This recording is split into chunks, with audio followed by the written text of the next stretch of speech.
We know they're out there. And we know we need to find them. We target them for different reasons. But when the line tightens, we all feel the same. We feel alive. The water moves around us, and the world feels far away. We are here. We are fishing. It is a search, not just for fish, but for all things most important. For family and friends. For tradition and tranquility. For conservation and competition. All of us find what we are looking for. Yet we continue searching. We cast, and as the lure soars, our hopes soar with it. This will be the one. They tell us insanity is doing the same thing over and expecting different results. But we are not insane. The fish are still out there, and we are fishermen. We have been since we were young, and will be until we can do no more. And then, when the ice begins to freeze within us,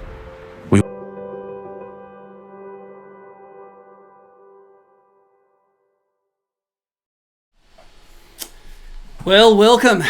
It's finally all come together. This was an idea we had a couple of weeks ago, I think, when stuff started getting real nasty. I'm Steve Morgan from Australian Bass Tournaments. I am based here in the Secret ABT Bunker. Let me give you a bit of a look around the bunker. Here it is. It's got a lot of computer screens. It's got thousands of cords. It's got power. It's got internet connections. It's got so much to go wrong, and that's why I'm a little bit nervous about tonight. I'm not nervous about talking to you all, because I do that all the time. But there are so many things that can go wrong. The crew includes me. I'm here in Coorparoo in southeast Queensland. I have Nicole Smith down at Victoria Point. She is helping us remotely via the World Wide Web. And I've got a real network of guys that have helped us in this first show but have offered to help us in future shows as well. So our theory at ABT is there ain't no sport on. So, hey, let's give you some great fishing content when you'd normally be watching the footy on a Friday night. And we can bring you some great past. There are no really good present, but maybe some great future moments of ABT. We've got some really good resources to draw on. We've got the whole AFC series back to the early 2000s. We have 20 years worth of ABT and AFC champions, and I have a phone book as long as my arm, and I can talk to all those guys because I dead set think that unless they work in healthcare, they probably got nothing to do either. Couple of notes. This is always going to be delivered on YouTube. We're on YouTube now. Best way to know that we're going is to subscribe to YouTube. Click on the little bell. You'll get a notification when we go live. We'll put reminders on Facebook. We'll put teasers on Facebook, but it's going to happen here on YouTube. The YouTube also has a comment section. All of the prizes we give away, comments we ask for, go in the comments section on YouTube there. Drop them in. I can see them going down here. Nicole can see them where she is. We can get back to you. We can interact with you. And the very first prize giving we're going to be tonight is to be someone who writes in that comment section where they are. We want to know where you're watching from. So write where you're from in there. We're going to pick one out at the end of the night, and I have got some prizes. I've got the Costa caps. I've got Costa stickers here. I've got lens cleaners. We have all sorts of Costa merchandise tonight in one of our prize packs that we're going to be giving away. So get onto those comments and do it there. And hey, share it. If you know a fisherman that likes this, they're not going to necessarily need to be an ABT or an AFC angler to do this. They'll enjoy it no matter what. We're reminiscing, we're talking about fishing. We've got some great footage in there, so let's get this show started. We're going to take a word first from our Bass Pro series sponsors, Suffix, with my favourite Suffix ad, and then we're going to come back to you with Tim Morgan in a really cool segment we call Remember That Time. Hi, I lost a big fish earlier today. Wasn't using Suffix. It was about this big. Look, slow down there, cowboy, okay? A fish in the lost van, huh? You want your fish. Sorry, honey. That fish is gone. Always use the best line, Suffix 832. Welcome back to ABT Lockdown Live. This is your source of information about all things tournament, past, maybe not present, and future for ABT, AFC, and just trying to keep all us guys together that like tournament fishing and want to talk about it because we can't do it at the moment. This section we've got is called Remember That Time.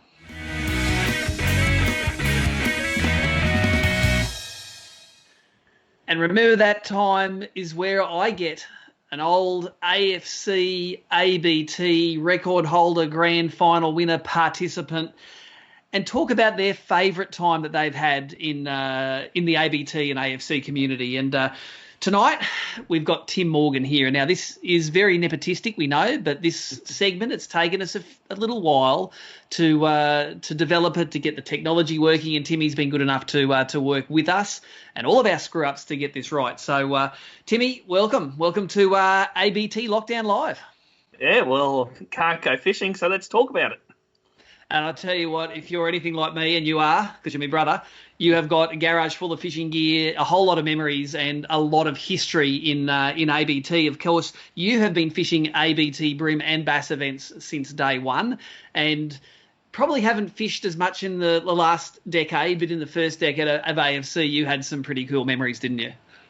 Yeah, it was some great times fishing with some really good mates, and you know, got to see a lot of the country, and it was really at that time when a lot of the techniques we take for granted today were evolving. So it was great to be a part of that, and it was always, there was just every year there seemed to be like a new hot technique. So now you might have 10 techniques bass fishing, but back then we might have started with 1, 2, 3, and we've come through the evolution of those. So it's I love tournament fishing because it's just evolved fishing so quickly in Australia.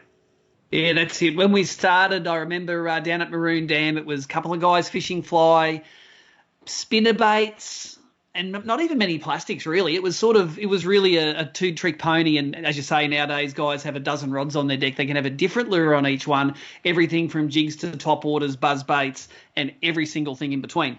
Let's not get distracted because we're going to talk techniques a little bit later on. Let's talk about your favourite moment in AFC. Of course, you were an inaugural AFC member. You started out in the AFC Brim Pro Series, and I've actually got that one sitting here. I'm going to show you the AFC Brim Pro Series. They're pretty hard to get nowadays. That was one that had Starlow, Ridey, Miller, Jesse Lomas, Adam Reuter, and you in it, of course. You remember that. And Yep. You guys all fished for Brim down in the first episode in the Brisbane River. But you were one of the few anglers that fished across and qualified for two species. You fished brim and bass, and of course in some of the episodes we fished for barra as well, the brim and the bass guys together. So I know this is a difficult question for you, but you had to go and pull out and tell us your very favourite AFC fishing moment. What was it? Well, I think going back on it all, it is a long time ago now, and thinking about it, but probably a comp at Somerset Dam where, you know, it was really tough fishing. I got some good fish. Of course, it's one that I won. I wouldn't pick one that I didn't catch any fish in. But you didn't pick the one you got kicked out of AFC with. Why didn't you pick that? Well, that was an end-bucket brim, but believe that. That's a bad memory. But I suppose just sitting there, having a good game plan, sticking to that game plan all day and catching a couple of pretty good fish. And, you know, having a few good things like Harry singing in it as well was the icing on the cake. Yeah, it is. It's this one here. It's the AFC. It's Series 6, that one. It was when you're in Team Club Marine fishing on Somerset Dam. And I've been through and I've picked out the highlights from this episode at the moment. And in that event, you actually set the AFC record for the biggest bag. It was fish, because it was a 2-fish bag back then, for 4.2 kilos, and you went within 10 grams of beating the biggest AFC bass at the time, which was 2.2 kilos at the time, and you dropped that big one on it. It was 2.19. But you weren't that disappointed, really, because you really pantsed the rest of the field. And in case you don't remember the full results, Moddy and Harry only caught one fish each, and it was between you and Simesy because you both caught a limit and caught upgrades. Now, take us through that day. because we've got some highlights playing in the background here of what's happening, and take us through that day. You only caught 5 fish for the day, but run through that AFC day for us. Well, Somerset, it can be the best dam you can ever fish, and it can be the biggest heartbreaking dam you can ever fish. You can go there one weekend and catch 70 fish. You can go the next weekend and lucky to turn a scale. And it was fishing pretty tough. So on the pre-fish day, I covered a lot of kilometres, a lot of sounding, and found 1 or 2 fish here and there. But Simesy and I both at different times found the same school of fish in Bay 13. And it was a big school of fish. The fishing was tough, but luckily enough, I found those fish on the practice day. I think I had 2 or 3 casts at it, got one really good fish, marked the spot, and stayed away from it for the rest of the day because I didn't think anyone else really knew about it, but Simesy did. Wait a sec, this was Bay 13. This is the most popular spot in Somerset. You thought no one else knew about it? Well, that now it is. back then. But, it is a big dam to cover in a day as well. So, you've got Red Rock, Pelican Point, Wyangi Creek. You've got the flats up at Kirkley. You've got Queen Street. So, to really, it'd take more than one day to sound all that area properly. So, I was lucky enough to find a good patch of fish. And realistically, I spent the rest, probably another 6 or 7 hours sounding around and didn't find another good patch of fish. So, my whole game plan was to go to that school of fish in Bay 13 and stay there all day.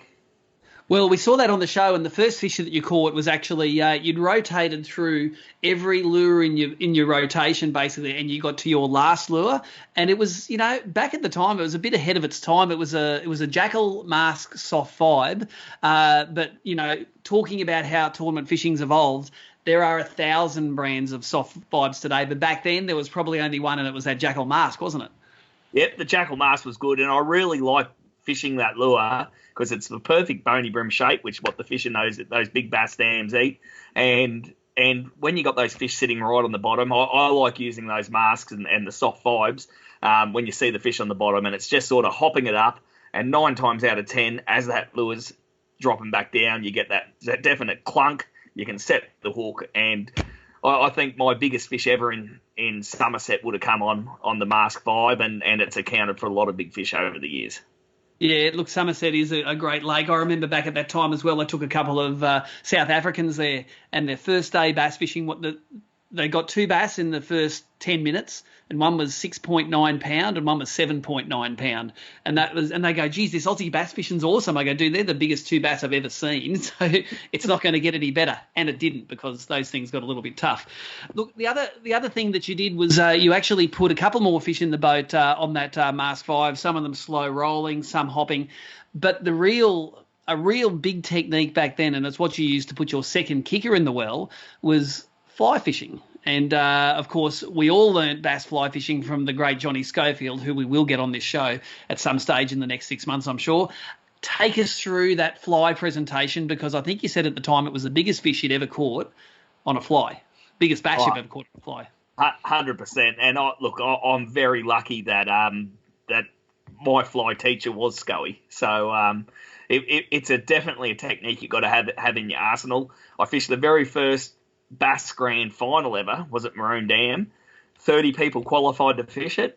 I came 30th. I didn't get one fish, I don't think, for the whole event, and I'm pretty sure the top 15 in the field got every fish on fly. So that was back then. I didn't fish it. Now it's definitely doesn't matter what bass tournament I fish now. I will always have a fly in the boat, because when you're sitting over fish all day and if you can't get them to bite, sometimes that smaller presentation is what gets the bite and gets the fish to go. So I was lucky enough after that. I was good mates with Scoey. He gave me a bit of time. He taught me how to cast, and he not many times I've had a teacher say that I'm a good student, but I knew nothing about fly fishing. So whatever he said to do, I did.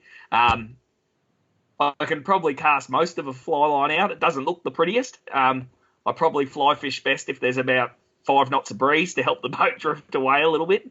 But definitely it's a technique. If you want to be a successful bass fisherman, I think it's a technique you've got to have for when the fish are really shut down.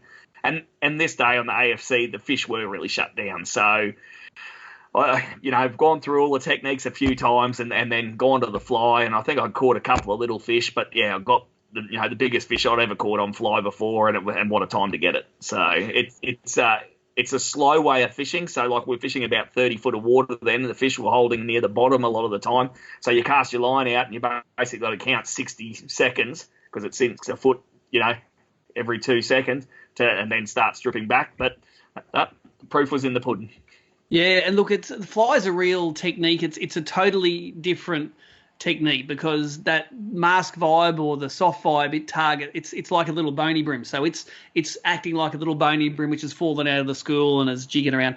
But that fly, the bass vampire that we all use, it imitates, I think, a little dragonfly larva or a mud eye from you down south. So instead of a fish eating a big chunk of protein this big, they're eating a tiny little dollop of protein. So if they're not feeling like getting a big mouthful of bait, this little mud eye can just sort of flick past their face and they can just snap it and eat it. And that's how the bite is. That fly fishing takes are never screaming away. They're not like a tuna. They're just like you strip, and then you strip, and it's like, oh, I'm stuck on a bit of weed, and then the fish is on. So it's a real eating bite, not a reaction bite, isn't it? Yeah, that's right. And look, it's not. I still don't find it the most exciting way to catch bass, but definitely if you want to be a successful tournament fishing, you've got to be well versed in as many techniques as possible because, like you said, you could have 10 rods on the boat with 10 different lures with 10 different techniques, and some days you've just got to rotate and you find the technique or the colour of lure or the retrieve that they want. So that's probably why I still love bass fishing probably more than any other style of fishing because you really do have to think, and they're such an aggressive fish, but then they can be, like barra and everything else, they can be so shut down. So you really do have to think a lot while you're fishing for them. Now, when I was doing my homework for this episode, I was watching this episode on AFC Series 6, and we're giving away some AFC DVDs later on, so stay tuned for that.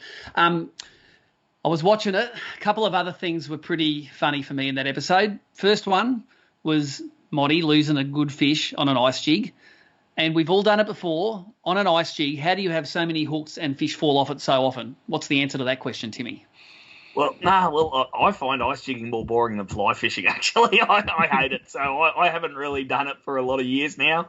But, it's like to see Moddy lose a fish, it does make you feel warm and fuzzy inside. So it's we all got a healthy rivalry and we all know Moddy uses really light rods, so it was probably only just legal anyway. Probably the one you lose. Yeah, the one you lose is always huge. Yeah, right on, Moddy.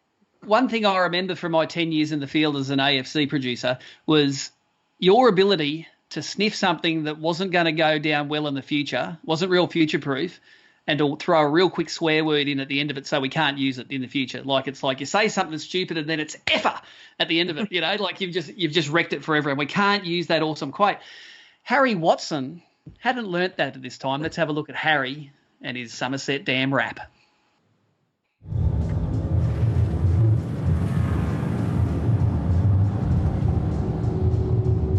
We are not catching fish here today because these fish are here to stay.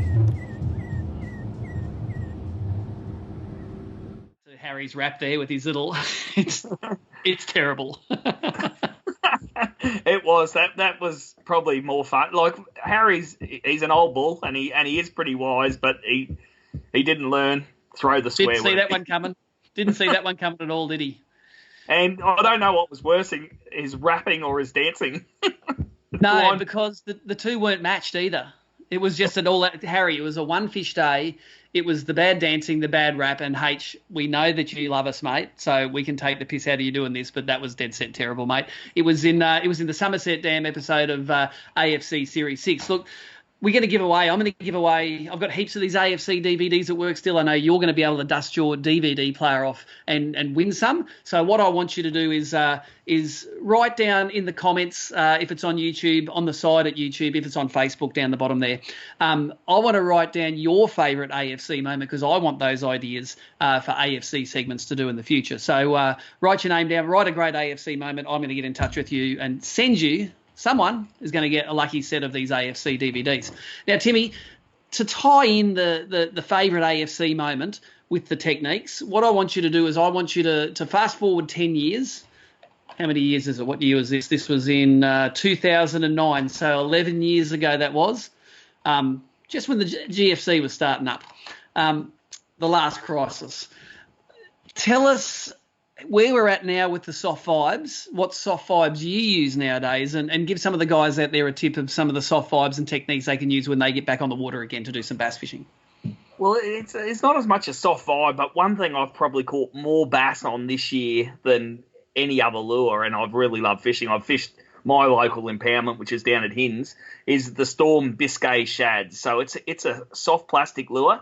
It's weedless, so it's got the hook inbuilt into it there. So, and one technique I've been using with this is through the timber. So it's really good fun fishing. It's on heavier bait cast gear, so 15 to 20 pound braid, 15 to 20 pound leaders, throwing it into the thickest timber. The fish are down, they have been down 20 to 30 foot down there, finding those fish in the timber, counting it down and slow rolling it through. And the fish have really been nailing it. And it's a really heavy lure too, so it's easy to fish on that heavy bait cast. That's 19 grams, so pretty close to 3/4 of an ounce. So really good fun fishing, and to me, like, they do that in a minnow as well, so with a hook exposed. And I actually have caught some really good fish on that at Somerset as well. So really good head matching colours to the body, so really good bait fish profiles. So to me, look, of course I plan to do all the tournaments except St Clair this year, and it's looking a bit iffy at the moment, but they were going to be one of my secret weapons. I don't think a lot of people are using them yet. It's probably one of my biggest confidence baits at the moment, and I'm pretty sure they have gone very well for us. We've sold out, but later on in April we'll be getting more in stock, and that will be definitely a lure to have in your arsenal. So I know we've talked about the lure now, but take us through a cast. You're at Hinns, you're in some sort of busted up timber, you can see fish 20 feet down. Just tell me exactly how you fish that lure. Well, you look, so at Hinns there, it's on I launch a lot of the time on the western arm. That side's all been cleared because when they raised the wall, they could get the dozers in. So I head over to the eastern side of that western arm, where that timber comes out to about 40 foot. And you can see all the individual trees standing up. So you still try and line up a cast, where you're going to get a bit of clear water. You don't want to throw over a branch or anything like that. A lot of the time, I'm letting it hit the bottom and then start slowly winding. And with that weedless plastic, the bass there, they'll hit it a few times. So sometimes you might get 5 or 6 hits on the retrieve. I just keep rolling it through, and then they'll come through and nail it. But the good thing about it is if you do hook it up on a tree, like you give it don't try and rip it out. Just if you hook it on a tree, just electric past it the other side. Just slowly tap the rod butt. It'll work its way through the tree and out. Like, I've had days there where we've caught 20 to 30 fish, no worries, throwing in thick timber and not losing one of these at all. So if you get used to the technique, if you hit a bit of timber, don't try and rip it out, go past it. It's been magic fishing. And with Hinns, with that hasn't been over for so many years, there's some really good fish. So we've got a few over 50 this year as well. Awesome, mate. Before we go, a couple more comments. Do you remember how many AFC titles you won? One. There you go. And I noticed on the back of Carl, who won. On the back of Carl. Well, I do notice in this episode, Carl and Adam Reuter are the two commentators, and Carl got no neck beard. He got kicked out of AFC the year before. I think he was a bit delicate at the time, but he did a really good job as commentator. He was there watching you catch bass on Somerset. Man, that must have chewed him right out. Yeah, well, he's gone from commentator to Elite Series Pro, so I think he's done all right. But another thing I remember about a couple of times too is he won the grand final and got back in the next year. So so he did really well there. But then we fished as a team. He caught one fish in 2 events, and we got kicked out again. So go back to America, Carl. You know what Carl's like. We follow Carl. He's you either look at the top or the bottom of the leaderboard. Never look in the middle. He was at one end or the other, isn't he? Yeah, just to start, he was going really good, and you'd always start at the top. He'd have a bit of a drop in form, but no, I love watching him. I watch all his updates. It's really proud to see him over there flying the flag for Australia. He's a really good ambassador for us, and I know we're all rooting for him. So. Yeah, you bet. And he's got himself a great sort of Armageddon shelter over there to ride out this COVID thing through. He's got a nice property. He's on the lake. He's sort of self-isolation, master-level master.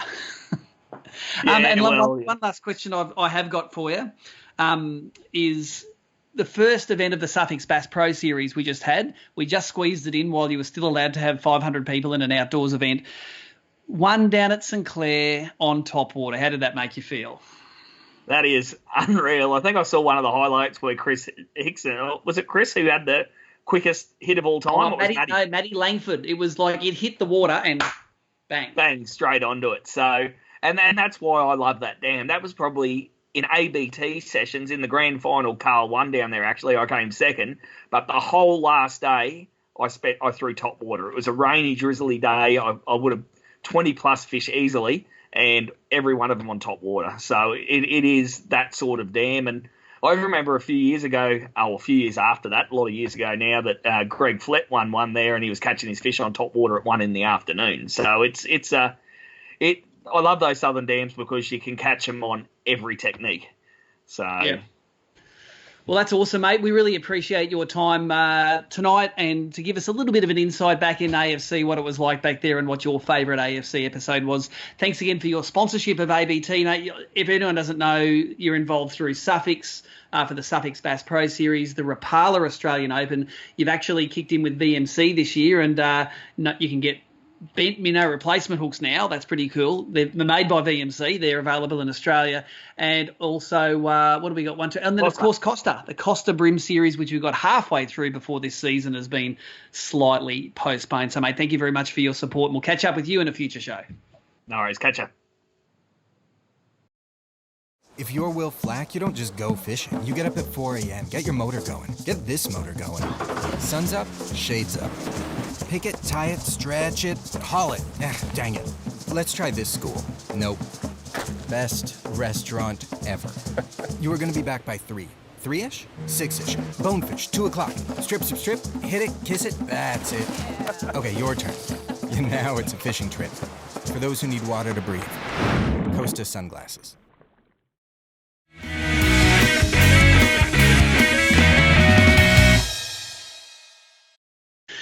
Okay, welcome back to ABT Lockdown Live. This is one of the segments we're going to be running through this show. It's called ABT Tackle Talk, and it's an opportunity for us to, well, firstly, not to go live, and you're going to see from this segment that we're probably not live now, talking to Tommy Slater from Daiwa now.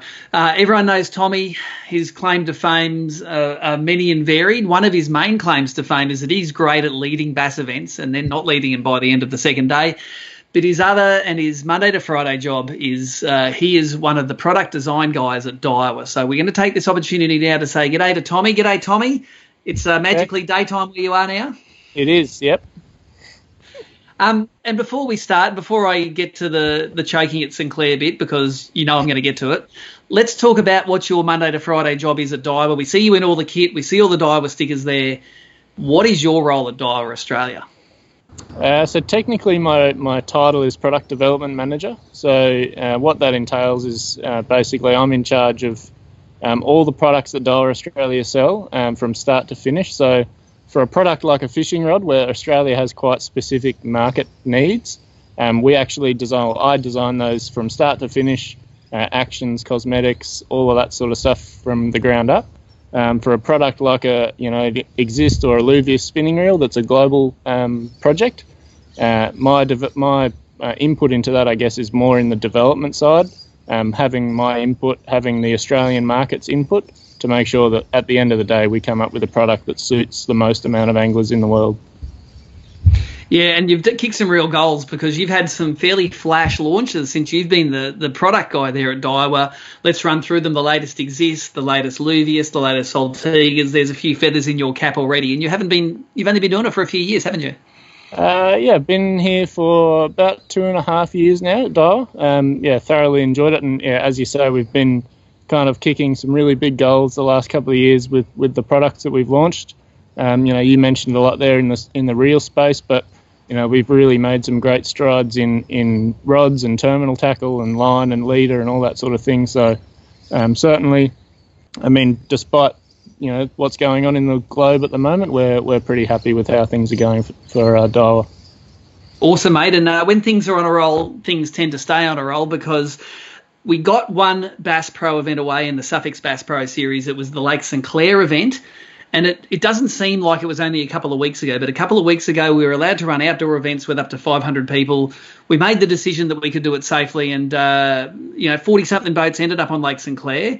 At the end of the first day, from memory, there was 3 anglers within about 20 grams of each other, and you were topping those 3 anglers. So yet again, Tommy, you were leading a bass cast and retrieve event. What happened on day 2? I think that's the third ABT maybe at St Clair that I've led after at least the first session, going back to when we used to have a 3-session event. To be honest, I just ran out of fish. Sunday morning probably made the wrong call. I was catching bigger fish in the Carrabrook Arm. Most people knew that. Matty Langford ended up winning the tournament up there. I probably should have gone straight there to kind of stake my claim in a little area. I ended up going up to a place that I really like to fish, which is the old quarry. Just on the road as you come in, you drive over it a lot of times. Yep. Went up there. I was catching a few fish on top water and on eye wavers up there, and had my chances up there. My non-boater Jared put a couple in the boat on cicadas as I was throwing the eye waver. We had our bites, but just didn't put them in the boat. So from there, I was kind of chasing my tail, and I never could get a really good stretch of water up the Carrabrook to kind of have as my own. So that's an interesting segue, because I was watching your highlights when we're putting the highlights together, and those highlights, of course, are on the ABT YouTube channel, or if you can't find that, of course, they're linked on the ABT site.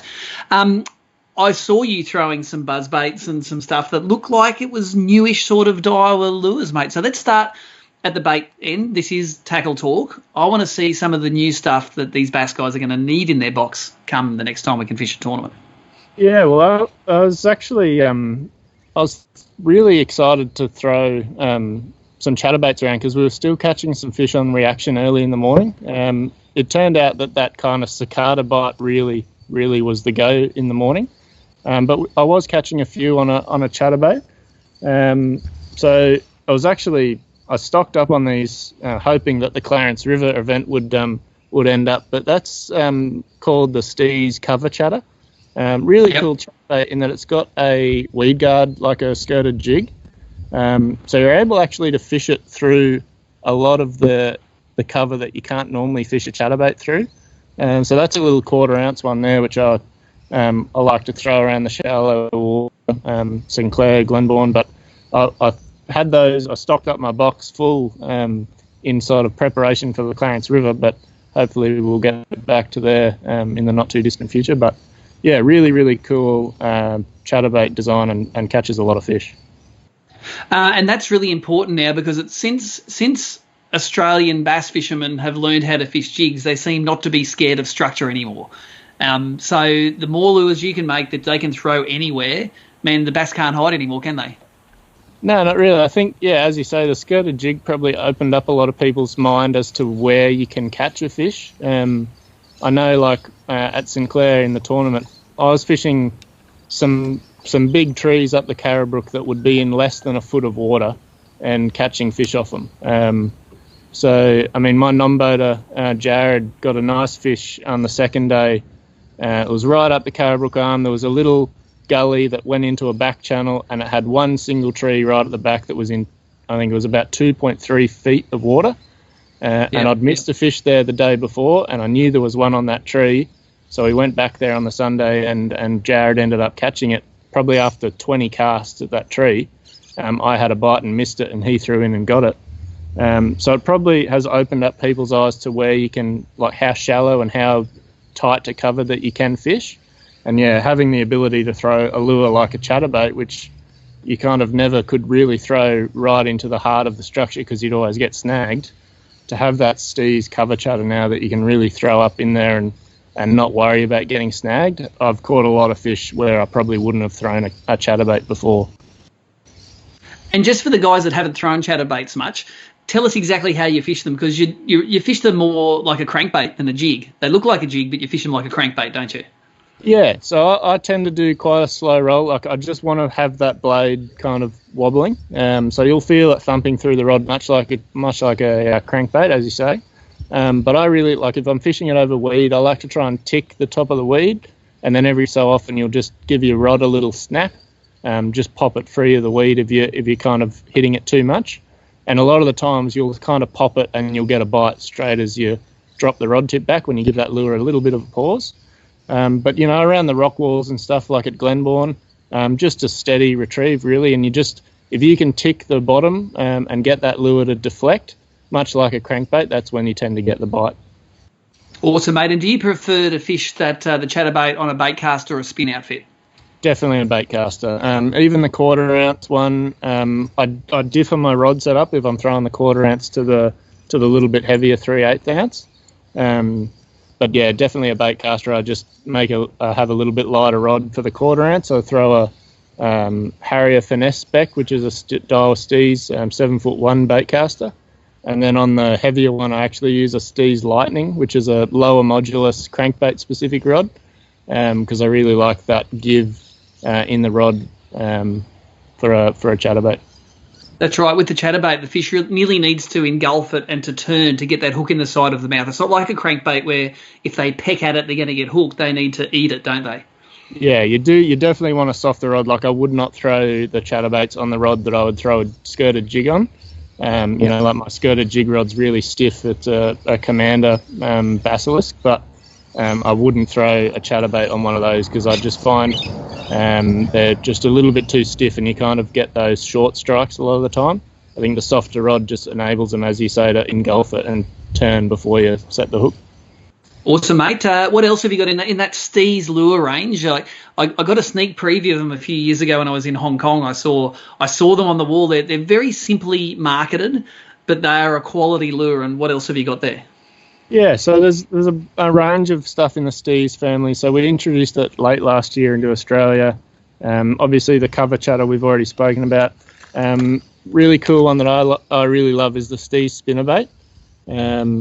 So that one there's a 1/2 ounce in the kind of white bony brim colour. We do a 3/8 and a 1/2 ounce in that spinnerbait. Very, very good quality, high quality spinnerbait. So you can see there the skirt, which is one of the big features I like in all my wire, jig baits, chatter baits, is a hand-tied skirt. So you can see that there. Just means that that skirt will stay in place basically until you've either lost the lure completely or you've hung it up on the wall because you caught your PB on it. So I guess the overarching thing with a lot of the Ste's lures, obviously Daiwa's got a lot of our kind of key lure technology. So we have that Saxas coating that you love in the treble hooks on all the hooks on these spinnerbaits, but a really flexible kind of soft wire really gets a really good vibration out of it. And I've caught a lot of fish on these for a lot of years, and I wanted to bring them into Australia when I first started at Daiwa. It took me a little while to get all the finer details worked out, but I'm really happy they're here now because they're catching a lot of fish in the rivers and the lakes for sure. Well, I can attest to how well those hand-tied skirts work because I did a lot of bass fishing back maybe 20 to 15 years ago when the ABT Bass Pro Series started. And, of course, most skirts in those days were attached with a little, like a rubber ring, the silicone skirt, little rubber ring, and it'd hold on. Trouble is that rubber ring over time, it perishes. So when you open your spinnerbait box 5 years later and say, I'm going to try those spinnerbaits, you pull it out, the skirts just take themselves off. It's like O week at uni, isn't it, mate? There's no skirts anywhere. And all of a sudden, the only ones that I had that remained tied were some of the old Daiwa spinnerbaits that I bought in Japan 20 years ago, hand-tied skirts, and they are still good to go. So it does make a difference, that hand-tied gear, especially if your spinnerbaits last more than a couple of years, mate. So, mate, let's move on to some of the reels that you've had something to do with. And this is one of the ones here that I've had something to do with. It's the new Luvius. You gave it to me and I took it down to Tassie. Filled it up full of light line, but probably because I fished a lot of racks, didn't get to fish it as much as I wanted to, and I was really looking forward for the rest of the season to really put this Luvius through the paces. But for me, this Luvius here, it must be the lightest spinning reel I've got. I've got old 1003 Exists, and I've got a lot of high end spinning reels that I flog the hell out of. How does this rate weight-wise and performance-wise with those? So you are right. It is the lightest spinning reel that we make, that we've ever made. So it is lighter than the 18 Exist, which I know you've got a couple of as well. Yep. And that really comes down to a couple of key design principles, I guess. And Luvius has always been made out of our Zion material, so a really lightweight carbon resin composite material that Daiwa developed, really stiff, really rigid. But this year in the 20 Luvius was the first time that we've combined that Zion material with our monocoque body technology. So you saw monocoque really sort of come into its own when we launched the 2018 model Exist. The single piece body design really helps us to make a really small, compact body. So we're able to make a really small reel, but it actually gives us more internal space in the body itself to fit a larger diameter drive gear. So really the monocoque technology is what is, I guess, the key defining feature of being able to make this Luvius the lightest reel we've ever made. It really is. Like, I've got a couple of them here that I used at Sinclair, and again, I was like you, I was looking forward to using them all year. This one here I've got in my hand is a 3000, so the equivalent to the old 2506 size, so a 3000 shallow spool. But I've actually got that in an extra high gear ratio. So what we've done, we've started bringing in more gear ratio options in the spinning reels because, I don't know if you saw our Q&A with Peter Phelps, but he really loves, obviously, tinkering with retrieve ratios in his baitcaster reels. And we've only really ever brought in one ratio of spin reels. But I really like this extra high speed. I actually set that up with 5 pounds straight through to use as a cranker crab reel. Most of the bites you get on a cranker crab, as you know, either come on the drop or when the crab's sitting on the bottom, and you're not really working the lure with the reel. You're working your lure with your rod, and your reel just is there to hold the line. So I wanted the fast pickup, so that if a fish grabbed it on the drop and ran them towards me, I could pick up that line really fast. So I actually really think that 3000 shallow spool high speed will be a great reel for the tournament guys this in the next near future. Well, I think so, and because it balances, especially those brim rods, it balances them so well. You can really throw a brim outfit out of kilter if you have too heavy a rod to get the fast retrieve. And guys that fish racks do this as well. They usually use a 3000 size reel, but the reel takes control of the whole outfit. So having that lightweight option in the Luvius is going to tick a lot of boxes for both brim and bass guys. And how's it been selling? It's been on the market for a little bit now before the lockdown. I'm sure the sales must have been pretty good. Yeah, certainly launched with a lot of hype, and we were very, very happy with how it kind of launched. Obviously, we would have liked to have all of our retailers, independent dealers throughout the country kind of operating as normal, but certainly so far the signs are very good, and definitely from our point of view, this is the best Luvius that we've ever made. So I'm certainly pretty confident that whoever picks one up, whoever's lucky enough to get one, will love it. I know that Grayson Fong is very, very jealous that he doesn't have his hands on one at the moment. Oh, so I've got one and Grayson doesn't. So Grayson, sorry, mate.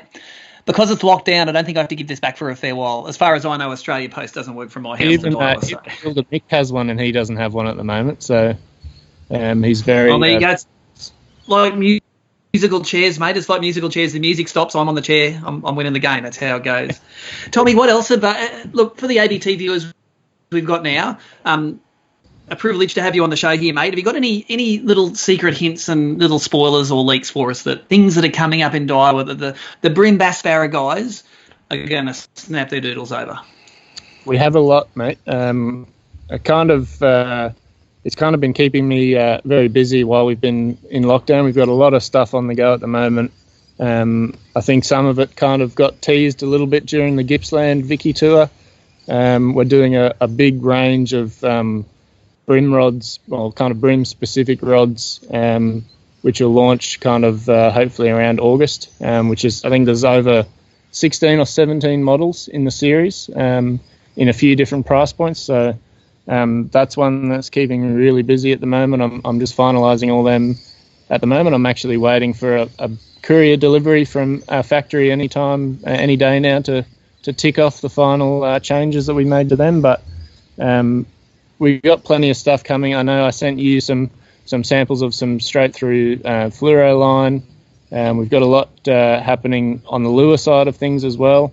So yeah, lots to come. But hopefully when we get out the other side of this virus situation, that we're going to have a lot of new stuff that'll be a good excuse for people to get out and go fishing and enjoy the outdoors again. So, well, that's awesome, mate. And yes, you do know I have got some of that prototype fluorocarbon stuff, and you know me, I really like being able to put together a mix of tackle that is 100% a reflection of sponsor's product.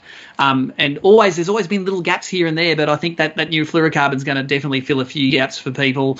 Spooled so nicely. I can't give away too many spoilers, but it's going to be a real good one. And I think all of the Daiwa fans Australia-wide are going to love to match their Daiwa rod and reel with some quality Daiwa fluorocarbon as well.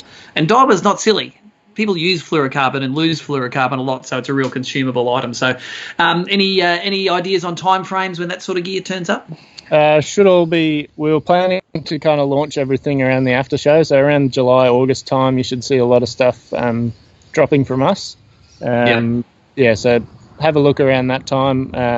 We're just talking about how we're going to kind of do a big digital launch and utilising some of your channels as well to really make that kind of the year without the after show kind of the best one yet. So. That's right, because of course the after show has been cancelled. That included the public day last year. It was going to include it this year, but now it's going to be in June 2021. That after show will be on the Gold Coast. Tommy, finally, thanks again for joining us. But give us a little bit of a shout out about the things that Daiwa Australia are doing to help keep all of us anglers entertained during this lockdown period. I saw the thing you did with Phelpsy the other day. I assume you've got more of that type of stuff coming up. And how can people subscribe to it? Yeah, so we did the first one in our Angler Talk series. So Peter Phelps I think he spoke for about 35 minutes answering questions that we got through our Instagram and Facebook page. So yeah, you're right. We are going to try and do one of those every week. So we've got another one coming up on Murray cod fishing with Jacko Davis will be the next one.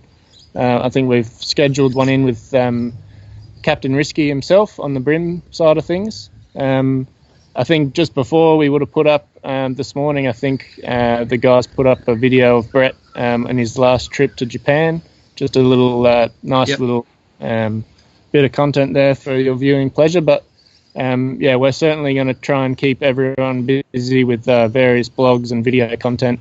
We filmed a lot of stuff today on some tips and tricks and tying knots and reel maintenance and all that sort of stuff. So hopefully it's a good chance to get on top of that stuff. So hence I've cleaned the boat nice, so we're all ready to go.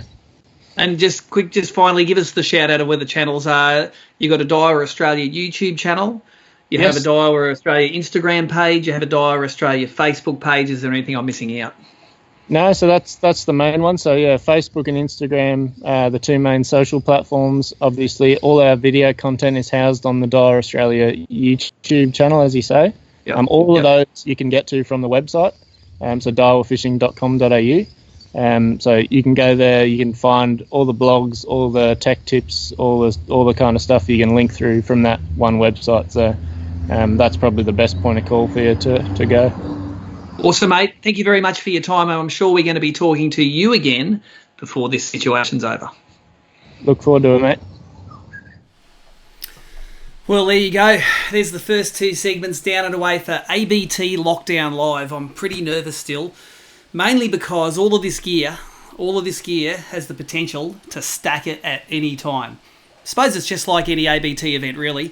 The gear can and will stack it, but hey, we're going to give it a good go. And a big thanks to our first two guests on the show, Timmy Morgan and Tom Slater, for giving us some of their depth of knowledge. A lot of feedback we've had from ABT over this year has been love the 2-minute winners interviews, but really love the 15-minute winners interviews. So those segments here, around 20 minutes long. We know there's no footy on TV, so hey, watch ABT Lockdown Live. Remember, of course, plenty of comments coming through here. We have a couple of competitions running. Firstly, tell us where you're from. If you tell us where you're from, I've got a great Costa pack here with some caps, some stickers, some glasses cleaners, all of the Costa accessories to send to you. Of course, Costa, naming sponsor of the Costa Brim series. But secondly, we have a comp, and at the moment, there's not very many entries for it. Win some AFC DVDs. I've got as many as I can stuff in an envelope. I've got 4 or 5 AFC DVDs for you, and they will make the lockdown fly on by because there's plenty of quality viewing on there. Some big news from me, from Fishing Monthly magazines, and this is a real exclusive for ABT Lockdown Live, is like every business in Australia, we have been severely affected by this the COVID crisis. And we're not going to talk too much about the crisis. You can turn the channel and see that on every other channel on TV. But how have we responded? Well, firstly, our 4 magazines for April are out on the shelves. I've got them here now. Queensland, New South Wales, Victoria, and Western Australia. They are now going out into newsagents, and subscribers will get those straight away. But a change we've had to make, because so many small Australian businesses are struggling and can't afford to advertise at the moment, is we have consolidated our 4 magazines into just 1 magazine for the duration of the crisis. Now, let me show you what that's going to look like. I have got it right here. We'll transition into that, and I've still got audio. That's awesome. It'll happen in May 2020, and that's what the first cover's going to be. It covers all of the same places. Covers Queensland, New South Wales, Victoria, Tassie, WA. It's the same price. It's the same newsagent distribution. If you're a subscriber, you're going to get it. It's got the same ABT results reports in it. And it's going to be published on the first week of each month. So for the WA and Victoria guys, it's going to be a little bit later. But for the Queensland and New South Wales guys, you'll barely notice a difference. My plea to you, if you're not an ABT member who gets it free anyway, either digitally or by post, go to a newsagent and buy one. A newsagent is still an essential service. So you should be able to go into your newsagents, buy a copy of Fishing Monthly, and help me keep this whole show running. Keep my staff there that I've got, and we are going to see if we can give you some more great fishing content during this lockdown. We have had a segment, well, we've got a segment later on for Champions on the Water. We're going to be talking to Joey Urquhart, but before that, we've got one of my favourite segments, which is ABT Champions Off the Water. And for that one, we're going to have a chat to Neil Carstairs.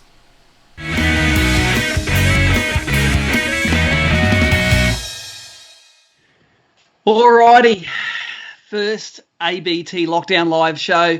This segment is called Off the Water Champions. And of course, in our ABT community, we have people that do absolutely everything. There's the old saying, you can be fishing on a dock and you cannot judge what a person does by what they wear and if they like fishing. And this man here, we met him a long time ago. Actually, I met him in the kayak tournaments a long time ago, and he is a dead set champion, both on and off the water. And there's a few things we're going to talk about. His name's Neil Carstairs. You can see him in this other in the other window here. And Neil works for his mortgage broking company called Mortgage Corp. And if you're a fisherman, especially in the kayaks, Mortgage Corp has been the sponsor of kayak fishing forever, but more recently in the boating. Neil is the one who in the very early days saw what we were doing with our live stuff, and he rang me up and he said, Morgo, I've got to help you with that live. That live stuff is awesome. And he was prophetic, because who would have envisaged one day when there's no sport left and we can still watch fishing, you know? Well, we're not watching actual fishing now, but we are watching a live fishing show. Neil Carstairs, welcome to ABT Lockdown Live, mate. And it's a weird situation we're all in, mate, but you are a man who's going to be full of information that our guys are going to want to need to know. Yeah, well, and that's a changing thing every day at the moment, government and, banking and home loans and stuff. But you're right. It's very interesting times, considering, when we first started fishing and kayaks and had boating tournaments. I've been watching you for years, and it's been an awesome thing to do. But when you started the live feed thing, it was like I watched you on my big screen and I was casting you, and I was like, this is what we want. I'm making pancakes with my 5-year-old daughter, and I want to watch fishing and I want to see what everyone's doing. I was FOMO'd. Yeah, it was it. So. It's awesome, mate. And isn't it ironic, because we're sitting here now because, we've acquired a virus that started in China. You've done your fair share of damage in China, haven't you? You were one of those early raiding parties that literally had to smuggle US dollars out of China because you won so much. Tell us a story about that. Yeah, so back in 2013, it was an awesome time. So what happened in 2013, Steve Fields, Max One, and a few of the guys all got together. They created this. There was a fishing tournament in China, the Chinese International Fishing Tournament, and they invited a bunch of guys to go over. It was invite only. A couple of the Chinese people been over, and they handpicked a few guys. I was lucky, one of the early guys in the Hobie fishing tournaments, along with a few of the team that went over. And, it was insane. It was insane. It was like we got there, it was massive. We're talking crowds of 30, 40,000 people fishing for fish we'd never heard of. We had drone cameras hanging over the top of us on the water, and we literally took their cash and ran. Like, literally, you guys won. How much money was there on offer, and how much did you have to smuggle home? Well, just to give you an idea, first place, Richard Summerton. We all know the name in the kayak side of things. Second place, myself. Between the two of us, we had $32,000. So that was the cash. In cash. Now, here's the thing. We had the fake check, and I've got it up over here, actually, but we got the fake check. And I'm like, this is awesome. And I'm thinking, how are they going to give us the money? And then I see a guy standing on the side of this massive stage with a machine gun and a suitcase. And we walk up, and literally we're signing off, and they're handing us a wad of $100 notes wrapped in a red ribbon with a glass trophy. So, the trip was epic. The alcohol was insane. By the second night, the Chinese were saying g'day, we were saying ni hao, and it was on like young and old. And it was great. Made some really good friends, both in China, and cemented a lot of good relationships with the Aussie guys. And it's led to bigger and better things now, where I went again to one of the worlds for Hobie, where I qualified at a Redcliffe tournament in Queensland, came second, and ended up going to Changshu Lake and came equal sixth, actually, which was really good, along with 45 other people that came equal sixth. So that's right. Yeah. Yes. Yeah. The exact numbers, not sure, but pretty much everyone came equal sixth. Yeah, everyone came equal sixth. Yeah, so it was good. But the experience itself, the likes of the people, the early starters in this Hobie fishing, Steve Fields, Jim Barry's, all those guys, and the tournament guys that put it together for the Hobie side. It was awesome, and I got a lot out of it. I got a lot of friendship out of it. And being a mortgage broker, I always had guys pulling me aside saying, Neil, what do you think of this? What do you think of that? And to be quite honest, a lot of people didn't actually know what I did when I first started, because I never liked mixing work with leisure. Yeah.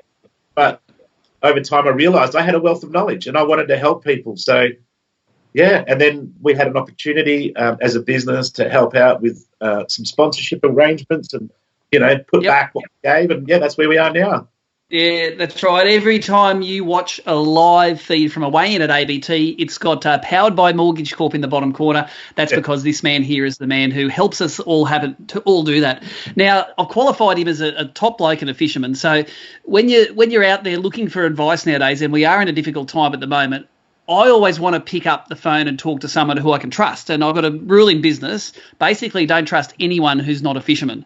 So if you're out there and you want some advice on things that are happening now, but even more generally, things involving mortgage, home loans, refinancing, this man here, Neil, is the man to talk to, and he is very happy to talk to you one-on-one on his phone. And all of this, give him a call. The advice is free, mate. It's like it doesn't cost you anything to have someone who knows your situation to do it. So, Neil, things are changing so fast at the moment. I'm sure you've been getting plenty of calls at the moment, and I want to know what sort of questions people have been asking you in this time, and it must be a minefield for people out there at the moment. Unfortunately, it's actually heartbreaking, to be honest. Where are we? 4 or 5 calls a day from existing clients where, unfortunately they've either been stood down.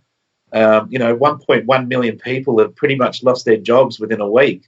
In all types of industries, beauty, Qantas, we all see it on the news. I'm not even going to go over it. But what a lot of my clients, over 15 years of doing this, what a lot of my clients are seeking is just direction.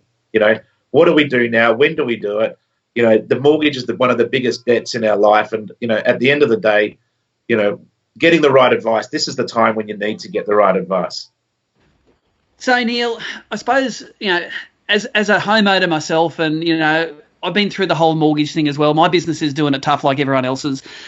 Tell me some more of the specific questions that people are asking, because if they're asking you, I'm pretty sure I'd be interested in the answers as well, and so will a lot of people that are out here listening. Give us an example of some more of these questions that people are asking. So obviously with all the media going on with the government telling the banks to be able to freeze mortgage repayments, it doesn't mean those mortgage payments are going to disappear, all right? Basically what they're doing is they're doing what's called deferral of repayment. So they're adding it on. Okay, it's something you're going to have to pay back later, and that's a really important thing. I've been telling the clients that I've been working with that you only want to defer if you have to, because you're only going to get 6 months. We don't know what's going to happen at the end of 6 months. If you've still got a job and you still can make money, or even if you're a third pay, there's all these government policies that have come into play that will help you cover off. Leave it as the last resort, because what's going to happen is that you're going to get 3-4 months into this 6-month deferral, and then realise that in a month or two you're going to start having to pay more. Yeah. And look, I suppose this is a good time to bring up the fact that all of this advice that you're giving us here, I suppose it's of a general nature. You know, like if you really want to know specific stuff, you got to talk to Neil himself, and he wants to talk to you. Like Neil loves this stuff as much as I love fishing.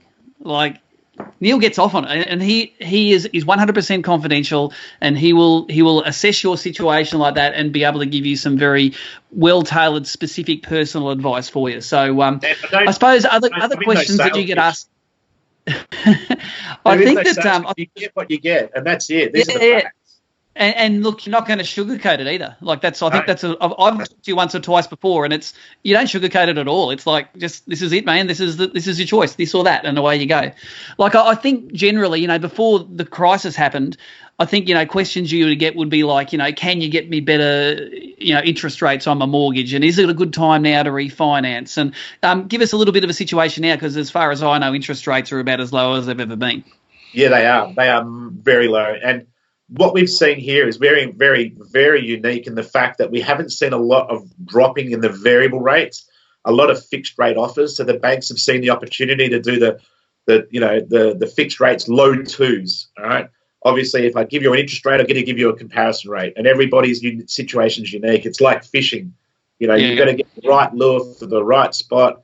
It might be good for one spot, but not so much for another. And that's the same with a home loan. If you've got an investment property, you want redraw, offset, all the bells and whistles that come with it, or do you want something basic?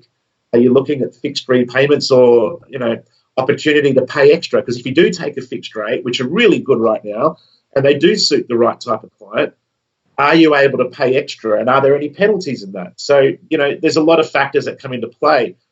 Getting the best rate depends on your unique circumstances. What might be a good rate for an owner-occupied property, they might not be able to offer you on your investment property. So you need to get really good advice on the breakdown of each individual requirement. Yep. And speaking of investments, obviously it's a tumultuous time in the market. Is now a good time to look at an investment property if property prices go down? Like it might seem counterintuitive, but there are some people here that might be in a situation where they want to jump out now. That's a really good question, because I want to throw it back at you. If the value of your neighbour's house has gone down because they want to sell it because everybody else in the street is selling it, what's that make your value of your house? Yeah. So the things that we've got to look at is that if there's going to be a diminishing value factor going across the market, and some are saying 20%, some are saying 10, 15, but think about this, that if everybody paused their repayments for 6 months, then 3 to 4 months into this deferral, people start to realise, I'm not getting my job back. I'm not going to be earning the same income I did before. I need to sell my house. How many people are going to have their properties on the market? Yeah. Then what's going to happen is you're going to have the investors like myself and some of my other clients who we've been preparing for whatever reason to go forward into this year as an investor, who are going to be looking for a bargain. So is it a good time to buy now? I don't think so. I think now's a good time to start looking, get prepared, having your documents ready, getting the proper pre-approvals in place. But more importantly now, it's about getting buffers. What if your tenants aren't going to pay rent? You know what I mean? Like you might go buy a really good investment property and you'll get it 15% under what it was now. in 3 to 4 months' time, but are you going to get the tenants that are going to pay the rent? So there's a lot of factors that we're going to weigh up, and the policies are changing from the banks on a daily basis. Yep. I suppose in the same sort of vein, a lot of people, and especially ABT guys, I know, are builders and they do speculative projects. And, likewise, is it a good time to do that now, or should you be putting that all on the back burner until things level out? I think there's a lot of things we need to find out first, and we are seeing a breakdown in supply chain. So I've been speaking to a lot of the bigger builders where I've got clients who are working as site supervisors and that with some of the bigger builders. And even as recently as today, conversations were no more internal working, so they can't go internal anymore. They're all external. Yep. They're seeing breakdowns in supply chain where some of your big plumbing, electrical suppliers aren't getting stock in from China. So, there was a lot of hoarding going on in the last few weeks from a lot of bigger companies. So a bit like toilet paper. Buying all the electrical. The hoarding toilets. I don't know. I went to Woolies today and I bought toilet paper. There was more toilet paper than there was when the hoarding started. So it seemed all right to me. But, so as a builder, things like that we're starting to see, it's not whether you can build the property or build the product. Councils are in shutdown. Can you get subdivision? Can you get permits? Architects, engineers, site surveyors, valuers are not attending properties. So if I want to get a client's house valued, there's a lot of work going into what HR is massive. Yeah. No, look, and these are all of the things that we can sit here and we can watch the news and we can look at our Facebook feed and we can make uneducated decisions about what's going on. But guys like Neil, they've asked all these difficult questions and they've had clients that have done it, and the benefit of his experience is going to maybe help you make the decision. Now, it doesn't have to be as difficult as should I build a property, should I invest? It may be just about your house and your ability to keep it, because maybe a majority of the people watching here are in that situation where they sit down at night and apart from worrying whether they can go fishing or not, they're worrying about, am I going to have my house in a year's time? And again, you're the man to talk to, aren't you? Yeah, I definitely can give you general advice, and I can definitely talk to you about your current situation, and we can dig a bit deeper as well on if you want to book it. You can actually use one of our links, which I think you'll put up with this video. Which will actually, if you click on the link, it'll take you to my calendar, and you can book a call with me any day, any time, and it'll show up, and I will call you, and we will be happy to chat. And some of the things that we're talking about now are, especially if you've got car loans, commercial loans, like a lot of our builder clients and tradies have got scissor lifts, they've got compressors, they've got bigger, heavy equipment. You can actually put those payments on pause, but you need to know that they're going to come back, all right? And that interest is going to be added. So it might help you now. And a really good example, Steve, if you don't mind, I had one of my really good investor clients. He's got 13 properties. He rang me today and said, Neil, I'm going to ring up the banks that you set me up with and I'm going to pause on my repayments. And I said, well, hang on a second. Has anyone stopped paying rent yet? And he's like, no, not at all. And I said, well, have you lost your job? And he's like, no. And I said, so why would you want to pause your repayments now? So these are the things I really want you to not take any knee-jerk reaction. But if you've lost your job or if you've been stood down and you don't know what's going on and you haven't got enough in the bank, then definitely ring your bank. I know with the NAB and a couple of the other banks, it takes 15, 20 minutes. Just go to their website. Yep. No, great advice and great general advice, of course. We'll have this down the bottom, both in the post and at the bottom of the video. We've got links to your site at Mortgage Corp, mate. I really appreciate you're putting yourself out there because you guys have my word that this fella knows his stuff. And he's going to be able to give you that great advice. And, mate, I love just chewing the fat about you guys stealing all that money out of China. It seems strangely apt now that you guys over the years have literally stole over $100,000 US. Well, not stole, won, but then literally had to smuggle it back into Australia in cash by divvying it up amongst you, mate. Great stories to talk about, Neil. If you get to have a beer with him at an event, we see him at events occasionally. He might have a bit of a comeback after all this is done. Who knows? But Neil from Mortgage Corp, thank you very much for coming on tonight, mate. And remember that he is one of the true off the water champions.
Well, here we go.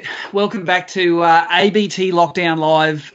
This is a segment that we're going to call On the Water Champions. And the idea of this segment is to interview some previous anglers of the year, some event winners, some grand final winners, really get to do some in-depth interviews with guys that have really kicked some goals in previous years. And in the spirit of keeping things a little bit close to home in this first episode, remember, this is our first ABT Lockdown Live. We want comments down below. We want to know what you want. We've got Joey Urquhart involved, and Joey Urquhart, of course, hero to all of the Bass Electric fishermen. He is the man who took the Bass Electric series and took it from something that was on the bit of the back burner, and he turned it into the Casino Outdoors Bass Electric series and made it such a great series that you all enjoy and love.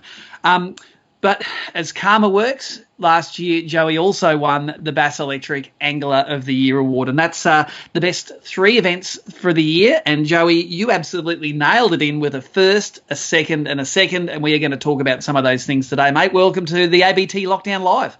Yeah, thanks, Steve. It's good to be on. Better than sitting in the shed making lures, that's for sure. Well, look, we all love it as a bit of a distraction, and we all know that until comps are allowed, morally correct to do and responsible for us to do, we're going to be, talking about the old times and looking forward to the times we're getting back on the water. So we're going to look back to last year at the Angler of the Year. Was this the first time you've won a Bass Electric Angler of the Year, Joey?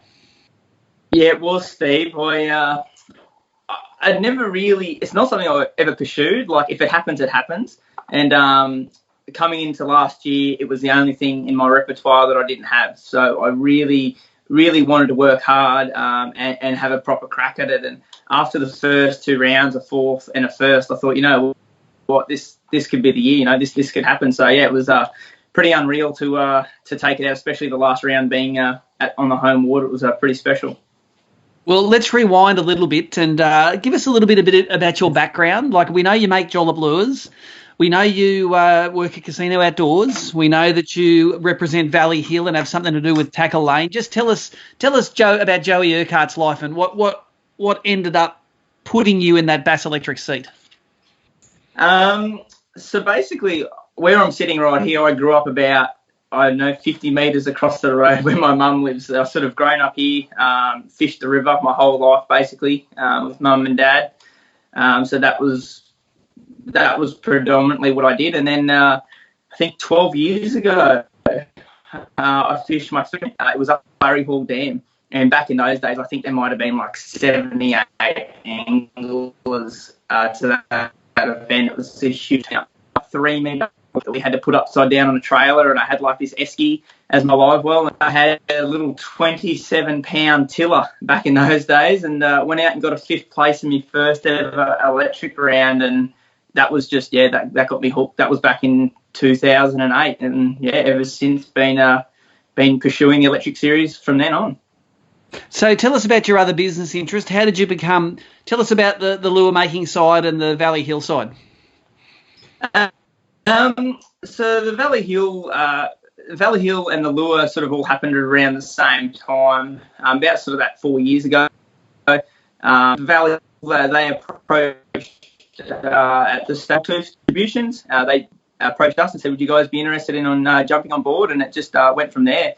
It's as well as I do, the Japanese. There's no better people than the Japanese. They're the most polite people. They'll do absolutely anything for you. So they kind of under their wing and have just looked after us ever since. When you go over there, they treat you like a king, and it's just been phenomenal. Their support's been sensational. It was actually pretty cool when we were over at the Osaka trade show. Yeah, seeing you guys there in the Valley Hill jerseys, being put up on the pedestal like the great Aussie fishermen you are, you and Westy, of course. Flavour of the month over there in Japan, mate. So well done. So let's work through the first place at Hinds through to ISIS and the grand final. And while I get you to talk about these events, I want you to hold the lure up to the camera. But the way this Skype works, and we drop lots of frames out in Skype, I want you to hold the lure up sort of and nice and still for the whole time that you're talking about it, mate. So start us off at Hinds and let's bring all of these stories together, mate. Tell us about your first place at Hinds and how you love and hate that joint. So, I've got a pretty a bit of hate for Hinds. I've won 2 tournaments there now. I hate it because as a tournament director, it's an absolute nightmare to fish. I love it. So basically, went in there this year, having been the previous winner on this exact bait. So 2 years in a row, this bait took it out there. It's the LB 500 from Valley Hill. So basically, went in this year. It was a bit of a half-assed pre-fish. Sort of drove up early, got there, knew where I wanted to fish. Went over to the area to fair drive around to the eastern arm. I think it's the best part of an hour by electric power.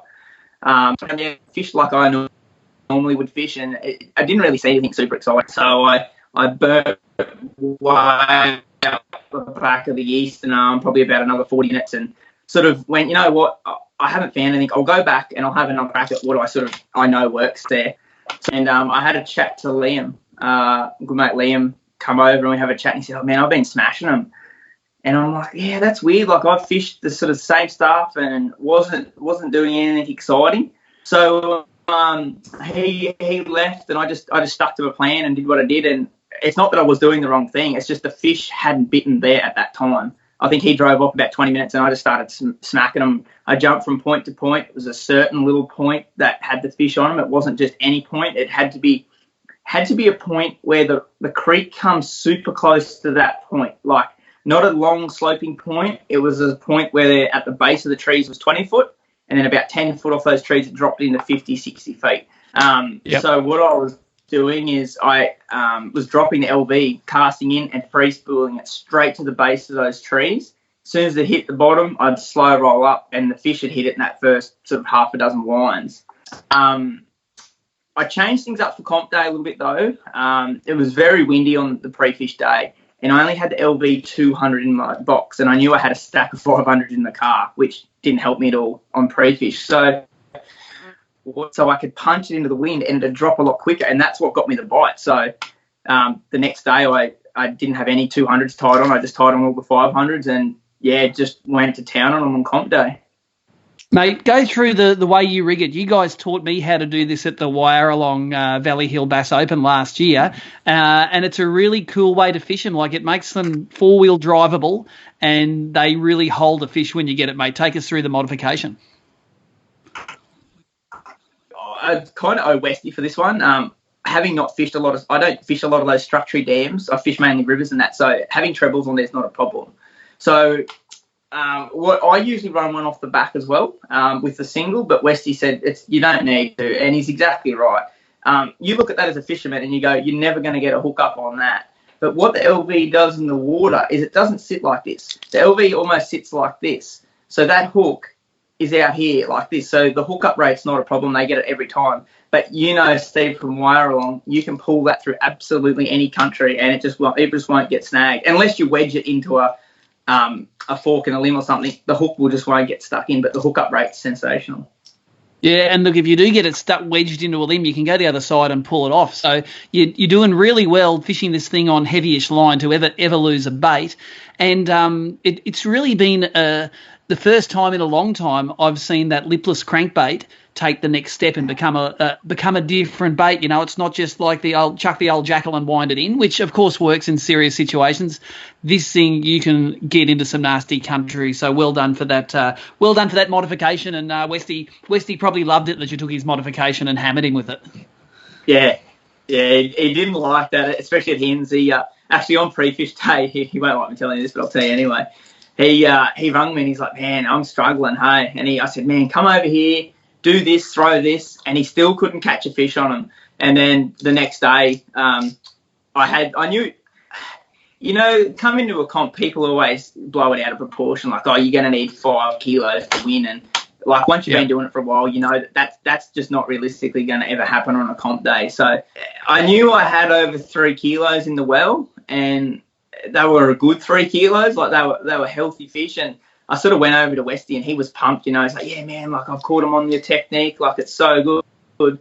And I opened up the lid of the well and he's like, holy donkeys. Bad luck, Westy. Mate, let's jump to the next event now. It's at the ISIS Balancing Storage, which is also called Lake Gregory, just about 20 k's out of Bundaberg, one of my favourite lakes to fish. It's a really shallow little basin where they pump water into and they pump it out. So as a result, you get very few bass lost over the spillway in this joint. Great topwater lake, great for any technique, and it's nearly like the Maroon Dam of Bundaberg. You know, you can catch them on whatever you like in there. Absolutely no facilities at the lake, and a bit of a shit of a place again to run a tournament because there's no facilities. But run us through your second placing up there at ISIS. Yeah, so basically, I'd never been there before. Read a lot about it, watched a lot of the old AFCs when yourself was there, emceeing for that. Watched a lot of that stuff, but like, I don't take too much of that on board. Like, it's a small lake. If you can't work that out in a day or a couple of days, you sort of, there's something wrong, you know. So I sort of didn't really listen too much of that. I was like, it's a small lake. Where I'm going to want to fish, you can't anyway because there's someone else there. So basically, just rigged up what I'd fished the river. For pre-fish day, jerk baits, crankbaits, predominantly surface. So I went surface pretty hard on pre-fish morning. Went out, struggled early, and then I sort of found a different patch of weed and jerk baited them up, and it was easy. Like, I caught probably, I don't know, a dozen fish off the edge, and it was just easy. They weren't huge, but I'm like, you know, that's bad for tomorrow. That's not a problem. There was one main point in the middle of the lake. And when I say the middle of the lake, you can see it from everywhere in the lake. It's not very... and looking back, it's just a fish highway. Like, if you looked at it on Genesis maps, it didn't look anything exciting. But when you think of it like a fish, it was just a prime position. There was a sloping point with about a 3-foot deeper channel running around the outside. And I looked at it and I went, there's got to be fish here. And I actually sat there for a little while, and I was retying, and it was the middle of the day. And I looked down, and every couple of minutes, there was 2 or 3 fish just rolled through. And I went, okay, there's fish moving through. So I didn't actually have any of our Valley Hill raisin spoons at that stage. So I was just throwing a little slow blight there that everyone throws in a 20 gram. Threw it out, and first cast, I got like a kilo fish. And that was by far the biggest fish of the day. And I went, oh, wow, okay. So come comp morning, I stuck to my plan. I went to the edge early, jerk baited, and it was just, I was getting very frustrated, busting off Barra trying to eat it. And there was a lot of boats in the area. And it was probably only about 8 o'clock. And I went, you know what? The best fish I caught yesterday were out on that point. I'm just going to commit to that point for the next 6 hours. And I'm just going to sit there and just hammer it. So basically, upon arrival, first cast, put a fish about 900 grams in the well. It was probably about half an hour later, I put another, it was only a rat, probably like a 600 gram in the well. And I felt that everyone else was catching that same size fish. You know, I felt that there's a lot of people. There was no one exactly where I was in this little gutter, but there was a lot of people out deep. And I figured that everyone's going to be catching this just run-of-the-mill 600-700 gram fish. So I sat down, I dug through my box, and I actually found a depths flutter spoon. They're very long. They're about 100 mil long, but they're not heavy. They're super light.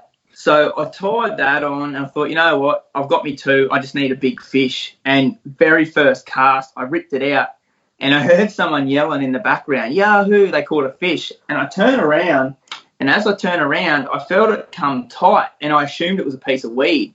And I give it 2 big rips. Well, it wasn't a piece of weed at all. It was a 1.4 kilo bass. And it was the kicker for the day. And, to get that in the well pretty early, I was pretty confident it was going to have me up there. Well, that was it's an interesting tactic, isn't it? Once you've got your limit, like, there's no use catching 30 more 600 gram fish. No. They don't do you any good at all. So that's the mindset that comes from a lot of tournament fishing, and knowing that, you know what, I'm happy to get 2 more bites for the rest of the day so long as they're the right bites. Exactly right. Yeah, I'd rather catch 2 more 1.5 kilo bass than catch 30 the same size. Yeah, different mindset from the social fishing. Now let's move on to the one that sealed it for you, which was the grand final on your home river at the Richmond River, mate. And we all enjoyed watching the highlights of that. A lot of you made that long run down to the place called Swan Bay, which isn't a bay, it's just a bend in the river with a bit of an oxbow hanging in behind it. But when I did my research, I'm looking for a bay. I couldn't see no bay. But look, it was a spot where obviously it's a bit of a community hole. A lot of people know that there were fish there. And at the Bass Pro, I think a few weeks before, there was some good fish caught there as well. So take us through your day at Swan Bay, because it sounded like an absolute fish fest. Yeah, so we're leading into the event. I obviously fished that pro event, and it was tough for me. I did struggle in that event, and it's a known fact that time of year you get those concentrations of fish down to Swan Bay, to Woodburn, all schooled up. Unfortunately, that's not my style of fishing, and in that pro event I was probably a little bit pig-headed, if anything, to not adapt. So coming into the electric event, I accepted the fact that, look, if I want to do well, I'm going to have to find these schooled fish, and we put the time and effort in, and they had moved a little bit from the pro event. When I say a little bit, across the river, but we located them there. So basically, pre-fish day, I wasn't overly wrapped in fishing. I had Westy staying here, and I said, look, save us both going out. I'll just take the big boat out with the petrol motor on, and we can go where you want to go and have a look around, and we'll just do that. So, yeah, went out sort of pre-fish day and went up the river to where sort of Westy wanted to go, showed him a few little spots, and it sort of confirmed in my mind that I'm making the right decision making the run, because there was the odd good fish, but it wasn't productive enough for me to want to go up the river. So we come back to about the boat ramp, probably like 10 o'clock. I said, man, if you're happy, we'll just get off the water.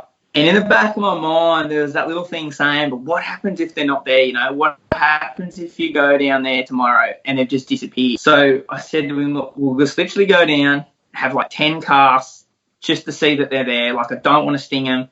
Yeah, literally, we pulled up. I think we had 10 fish and 10 casts. And I said, yeah, like, that's us. That's me done for the weekend. Like, this is where I'm coming, And Westy was sort of a little bit, I wish I had the battery power to come down too. And I said, man, you're more than welcome to come down. But he sort of said, no, you know what? I'm happy with what I found. And as it was, he was leading the tournament after day one anyway. So, yeah, I think coming in, I had a good plan and I just stuck to it.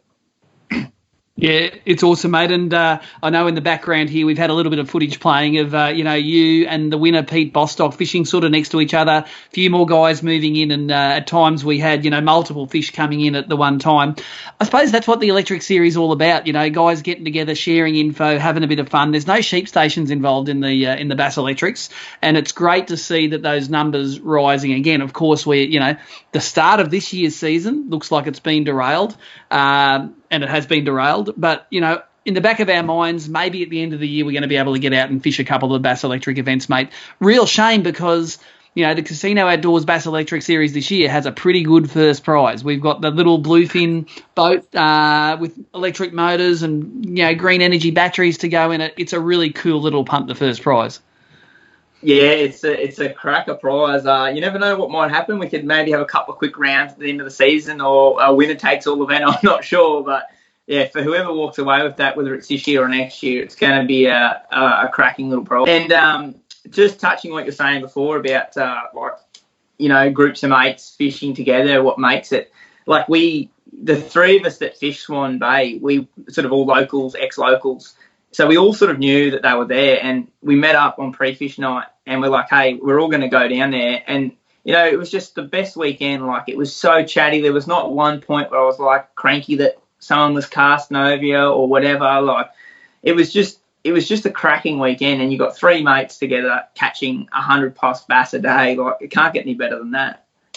No, mate. Look, it was a great way to finally bring home that Bass Electric Angler of the Year title. And I think a really nice touch was at the end when your mum interviewed you for it, mate. She stepped in and she did a great job interviewing little Joey about winning his title. So thanks very much for that, Joy. It's you're a real Bassin family. You live in the perchinest part of the world, so it was great to see you finally got that trophy that's sitting on your table there, mate. Right for it, mate. I think you need to give it a bit of a kiss now to show how much you love it. Nah, mate, it was, you know what, like, to be honest, I love that green energy battery, but if you'd said, hey, there's no prize, like, I wouldn't have cared. As long as I got that trophy, man, that's literally all I wanted out of the year. It's not about the prizes. If it's about the prizes, you're doing it for the wrong reason. So it's all about that trophy on the cabinet. You betcha. And look, let's face it. If someone else won it, you could just make yourself one. You make all the ABT trophies, mate. So, look, a big thanks for that, mate. Thanks for catching up this morning. Thanks for making all those ABT trophies. And on behalf of all the Bass Electric guys, thank you very much for sticking your hand up to run that Bass Electric series, mate. You've really turned it into something very special out of something that wasn't getting the attention it deserved, mate. So from ABT, thank you very much. No worries, Steve. Appreciate it. Thank you. Well, there you go. There's the fourth of our segments for tonight. And just before we have a final ad from one of our sponsors, I'm going to do a few shout-outs before we finish. So if you want me to give anyone a shout-out, whack it on the comments now. I'll read them before we finish. But before then, let's have a quick little look at one of our great sponsors, Tackle Tactics, who brings in Okuma.